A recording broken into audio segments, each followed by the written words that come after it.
Hey everybody, how y'all doing? Steve coming at you. Hope you're having a great day. Happy New Year. I hope everyone had a fantastic New Year's Eve and New Year's Day. Enjoyed your time with your family. I know it's probably been about a week since you guys seen me on, but I was busy. And then the news cycle was pretty slow. And so if I don't want to talk about something just to be talking about it because it's slow, I don't do that. But when there are things that pique my interest, I do talk about. I want to share them with you, and I also like to get your insights on it as well. And so there was news, of course, for sure, that happened over the New Year's holiday. Unfortunately, there were two quote unquote terrorist attacks. The first one seemed like a legit, real terrorist attack in New Orleans at Bourbon Street in the French Quarter, and the guy who had an ISIS flag on his truck just ran into a bunch of people, killed 10, injured 30 plus, sick stuff. Apparently, supposedly he's from Texas. Initially, the FBI came out and said it wasn't a terrorist attack, or their spokesperson said it wasn't a terrorist attack. And then they came out and said it was a terrorist attack. At this point, I don't trust nothing the government says. I'm not trusting nothing the government says. Whether the guy was an ISIS supporter, I'm not trusting nothing. I want to see details. That's where I'm at on that. Even more so on the Las Vegas incident took place, where a Tesla Cybertruck, which I love you, Elon, but I personally think the things are ugly. Y'all tell me what you think. A Tesla Cybertruck was parked in front of Trump Tower, and it exploded. It's a little on the nose. You know what I'm saying? And the media's coming out saying that was a terrorist attack as well. Then the only person that died in that was a gentleman in the guy in the Cybertruck who was the one who detonated it. Supposedly, he was an army. I think it was special forces, if I'm not mistaken. I've heard all kinds of different stories. One, he's on home on leave. He was radicalized. Again, I don't trust the media. I don't trust the government, especially this one.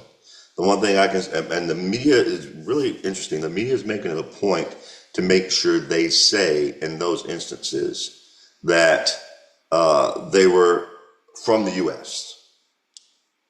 Why? Why is that important part of the story? Because with the whole migrant thing and the illegal immigrant thing, they've been making a point to make sure we know that both those guys are from the U.S.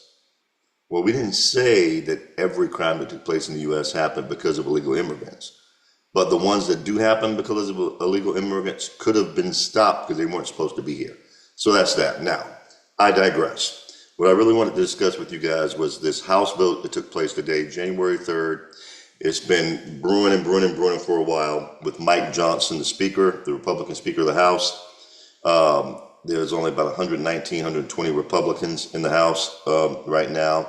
He needed every single vote he could get, or 218 votes, in order to make him the new Speaker. He was going to lose one, which was Thomas Massey, if I'm not mistaken. Thomas Massey just said he refused to vote for him. So he needed every other vote he could possibly get. And then there was a time they weren't sure, is he going to make it? And I get it, because part of the issue was that budget deal that he struck with the Democrats, which had all kinds of pork bullshit in it. And that was on him. That was definitely on him. But I've been of the mindset since that whole thing took place. I'm actually kind of glad it did. I'm glad it took place. I'm glad Elon and Avert came out and said this budget deal should not pass. I'm glad they had to trim it down. I'm glad all those things took place because it exposed Mike Johnson. I think Mike Johnson wants to be MAGA, but I wouldn't be surprised if he's a plant for the establishment. And we're going to find out just how big a plant he is. So the Republicans just have a habit. I don't know what it is. Why y'all just can't take a win. You can't take a win. So when this whole thing happened with Mike Johnson, the Speaker, everybody's running around like chickens with head. We got a new, we need a new Speaker. We need a new Speaker. We got to get rid of him. Blah blah blah blah blah. And my first thought was, okay, he got caught with his hand in the cookie jar.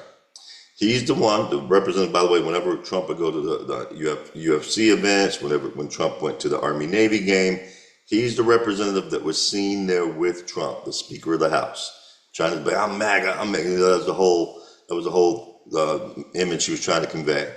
He got caught with his hand in the cookie jar trying to do all kinds of giveaways before Christmas to the Democrat side and to the establishment, the Uniparty, and got caught. And I think it's a good thing he got caught because now he owes us. If he wants to keep that job, he owes us. And he is the one with the most votes, the one the most likely to win Speaker. And that all the hubbub since before Christmas, all the hubbub about him not making it was very, very much media driven. Not that the Republicans weren't screwing it up and getting ready to screw themselves into a bad deal. This whole thing was what the media and the Democrats wanted to see. They wanted to see him go down as Speaker. They wanted to show that the Republicans were in chaos, especially after Trump came out a few days before the vote. And I think it was actually yesterday or the day before, he came out and endorsed Mike Johnson as Speaker because January 6th is when they certified the election in the House. And we need to have, and in the certified election in the Congress, not just the House. But we need to have a Speaker in place to gavel in the session so that we can get the President, Trump, and Vice President to be Pence recognized as the 47th President and Vice President of the United States. We need that. Mike Johnson, had he gone down, it was going to be just as ugly as the Kevin McCarthy thing, if not uglier. It was going to be, another round of constant votes and jockeying for positions and also the bullshit. We needed to get this out of the way. I actually like the fact that he's Speaker now and he knows that we see him. That can be a very, very valuable tool for us. So we're watching him very heavily. And he knows he can't just come run to the Democrats whenever he needs something done. He's going to have to get the Republicans on board. Thankfully, it also would have been a bad look for Trump, especially since he came out and endorsed Mike Johnson in the last couple of days here. And if he'd gone down, it would have been a bad look. But that's what the media and the Democrats want. Don't be fooled. That's exactly what they wanted. They were going to run with that story all weekend long. That's what they wanted to see. And we avoided that. The one thing I will, like Trump used to say all the time when he was president, when he was 45th president, the Democrats stick together. They got all kinds of different factions, just like the Republicans do, but they find a way to stick together. And considering the slim majority we have in the House, we need to take a page out of that book and do that. If we want to get the MAGA agenda passed, we need to be smart and in unison and pass that agenda as fast as possible. Just make the Democrats' head spin. They won't even know what's coming. Boom, boom, boom, boom, boom, boom. Because we have the House, we got the Senate, and just bill after bill after bill after bill after bill. All the MAGA stuff. Boom, boom, boom, boom. Let's go, let's go, let's go. And the Democrats won't have any control or any power to stop it if we do this right. So I'm glad Mike Johnson was reelected as Speaker of the House, not because I like Mike Johnson. I think it was I think he's kind of milquetoast. I'm gonna be real with you. I think he was one of those go along to get along guys, and he's got a little bit of the old Congress and institutions kind of in his veins. I don't care for that. We need somebody who understands we have to make bold changes. I'm not sure if he's a guy, but for him to not be Speaker anymore, you know what we need to do? In 2026, we need to vote in more MAGA Republicans and for a larger majority in the House and the Senate so that we can get rid of people who are milquetoast like Mike Johnson. In the meantime, he can be a valuable tool to use because he owes President Trump big time. He owes President Trump for coming out and endorsing him to get that speakership done. And who knows what Trump and his people were doing behind the scenes with the Republicans who were initially going to be holdout. Because apparently when they first did a roll call, it was about 3 Republicans who were going to kind of sit out of the deal. He wouldn't have had enough votes. Then he had 216 and 2 Republicans were holding out. Massey had already said he wasn't going to do it. I have my problems with Massey, by the way, too, though, because he knows how important this is. And he is, for some reason, being Mr. Upset the apple cart. And I get it. I get his frustration with all the spending. I get it, Massey. I get it. We hear you. Trust me, we don't like you guys spending all that money either. But I wouldn't be surprised if he is a deep stater too. Because if Johnson had needed his vote, he was going to vote no and throw the whole thing into chaos. And he was, oh, I'm doing it out of principle. Those guys don't do nothing out of principle. It's all a big game. They're all jockeying for power. They're all jockeying for whatever their issue is that they care about. But at any rate, he made it through. He made it through in the first ballot vote.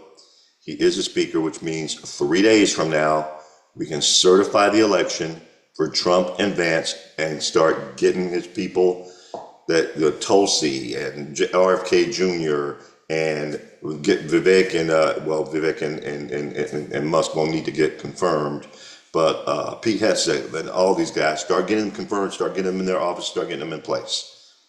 I'm glad this was the first step in the process to see we're on the right path of trying to stick together. We need to continue that path for the next 2 years. You guys may feel differently. Y'all tell me what you think. Some of you may feel like, no, we don't. We should have done this, and we should have gotten rid of Johnson, and we could have gotten this guy. That who nobody else stood up. Who are we gonna get? But y'all tell me. I love to hear from you. You tell me one way or the other. I love to hear your thoughts. Please like the video, comment in the video, share the video. I appreciate the growth, guys. Let's continue to share the video. I look forward to hearing from you guys to see what your thoughts are on what took place in Congress today. Speaker Johnson becoming the speaker again, setting things up so that we can certify the election on the 6th. Maybe you feel differently about it. I love to hear it. Y'all take care. Talk to you soon.